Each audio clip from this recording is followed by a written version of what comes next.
Halo, salam jumpa kembali di channel saya kali ini. Hari ini saya menghadirkan seorang narasumber. Dia energi, semangat, dan uh, penuh dengan semangat mudanya dalam hal belajar atau studi. Belum lama ini dia berlibur ke Honeyama di Adonara. Sebenarnya ia sedang mengikuti kuliah di Universitas Semarang di Jawa Tengah, di Provinsi Bapak Jokowi. Dia memilih Fakultas Hukum dan menurut rencana dia akan memilih jurusan pidana. Saya merasa perlu untuk ngobrol dengan dia dan dia ini saya perkenalkan. Namanya Gloria Oktaviani Palaliton Bahi. Ini dia. Selamat malam, Selamat malam, Glory. Pak. Glory Sama-sama. ini dia adalah anak saya. Maksudnya anak dari adik saya. Selama ini dia menetap di Kalimantan dan dia sedang kuliah di Universitas di Semarang. Yang menjadi pertanyaan saya adalah Ori kenapa memilih Fakultas Hukum di Universitas Semarang? Silakan. Siap. Pertama mungkin terima kasih banyak karena Bapak sudah mengundang saya sebagai narasumber untuk meliput mengenai saya seperti itu. Dan mengenai pertanyaan Bapak, bagaimana kenapa saya memilih Fakultas Hukum? Faktor yang paling besar menurut saya secara pribadi adalah saya tipe orang yang pemberontak, Pak. Jujur, saya pemberontak. Pemberontak kan tidak segala hal itu berkonotasi negatif. Saya secara pribadi, saya orang yang tidak bisa menerima suatu keputusan secara mentah-mentah.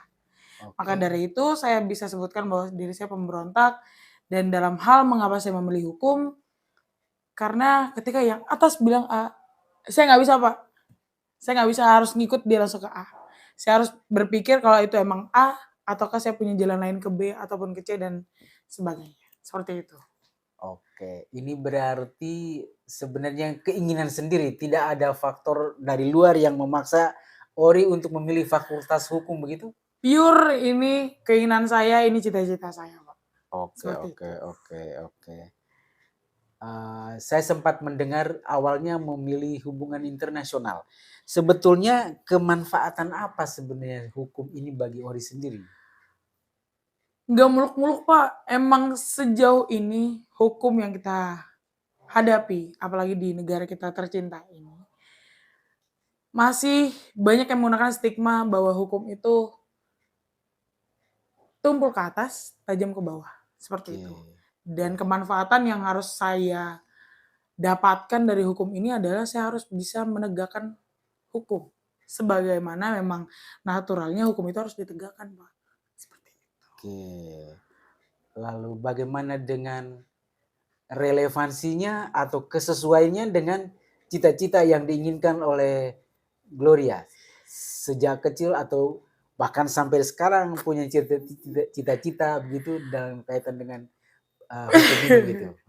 Bisa, Pak, bisa dibilang bahwa emang cita-cita saya untuk sekarang, yang terpikirkan sekarang menjadi tujuan saya itu relevannya sangat besar sekali karena cita-cita yang untuk periode saat ini ya, Pak ya. Karena kalau dihitung-hitung dari periode sebelumnya berganti-ganti, Pak, berubah-ubah menurut mood.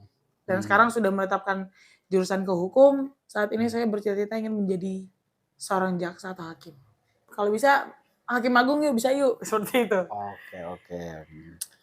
Ini cita-cita seorang Gloria yang rasanya sangat spektakuler, tetapi kita cukup mendoakan mudah-mudahan cita-citanya ini tercapai. Amin. Yang terakhir pertanyaannya, apa yang menjadi harapan sebagai orang Honiama, orang Adonara, orang Lama Holot yang besar di tempat lain kemudian menuntut pendidikan atau mengenyam pendidikan di tempat lain dalam kaitan dengan ini, apa pesanmu terhadap orang muda yang selama 1,5 bulan Ori temukan atau jumpai di Honeyama atau sekitarnya? Mungkin pesannya yang pertama adalah jangan pernah berhenti untuk bermimpi. Itu satu. Karena mulai dari mimpi-mimpi itu ingin menjadi apa sih namanya, seorang yang penting, seorang yang memiliki peran yang sangat besar untuk orang lain, jangan pernah menunda akan hal itu. Jangan gimana ya Pak ya, jangan termakan perkataan orang seperti itu. Aduh, ini kayaknya menyinggung satu orang ya, tapi nggak apa-apa. Saya mengharapkan itu aja dari orang muda yang ada di kampung. Tolong jangan pernah menyerah akan pendidikanmu. Apapun cita-citamu tolong dikejar. Jangan tolong sih Pak, harus dikejar. Oke, baik. Itu aja sih Pak. Baik, para penonton yang budiman, barangkali akhir-akhir ini Anda aktif di media sosial, sosok Gloria Oktaviani akrab atau sering dijumpai di media sosial. Entah itu menyanyi, kegiatan sosial, ataupun kegiatan yang berhubungan yang melibatkan orang-orang kampung. Jangan lupa subscribe dan komen dan share dan dibagikan kepada teman-teman. Sampai jumpa dengan topik yang lain dengan narasumber yang bervariasi. Sampai jumpa lagi di channel saya berikutnya. Terima kasih. Guys, ini loh cucu-cucu Kopong Teus dan Sofia Tutosoge. Yeay!